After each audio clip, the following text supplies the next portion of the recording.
Spring is kind of funny here in Colorado. Everything is in bloom and temperatures are comfortable. There's plenty of sunshine.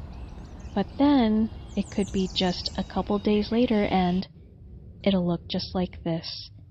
So what I'm going to share in this video is how I arrange my first spring bouquet, which I am going to fully enjoy before the next snowfall, whenever that is. Thankfully, after all the snow melted, there wasn't too much damage on some of the flowers in our front lawn.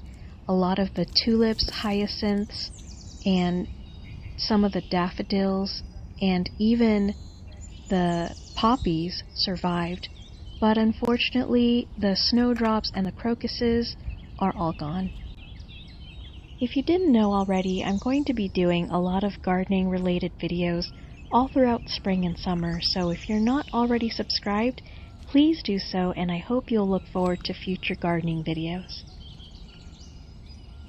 Now that I've got a good little collection of flowers that I've cut, I'm going to go ahead and arrange them. I just learned that a family friend of ours is in the hospital for some serious medical issues, and since I want to get flowers to her right away, but Grace is sleeping, I can't run to the store to buy a bouquet of flowers, and so I'm DIYing my own.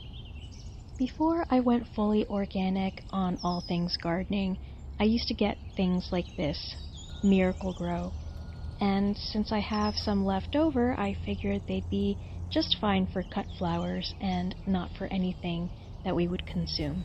And I'm just putting all of the flowers in a repurposed spaghetti sauce jar, and I have a huge collection of these in the basement that I have just sitting there waiting for the next crafty project, or even as just extra storage containers. Since the pink hyacinth is the biggest and heaviest of the flowers that I have, I've got that in the jar already as my anchor, and I'm adding this beautiful oriental poppy next. Now for all the tulips.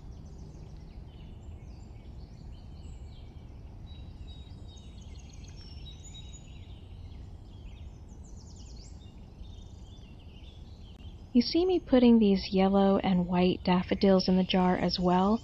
I later learned from a master gardener that daffodils actually need their own container because they release toxins that are dangerous for other flowers, and so those got removed just before I got to the hospital. And here it is, the finished product. I did snip off a couple of leaves from my indoor snake plant just to give it a little bit more greenery and interest. Hopefully this cheers up my friend while she's in the hospital. As soon as Grace wakes up from her nap, we are going to drop it off to her.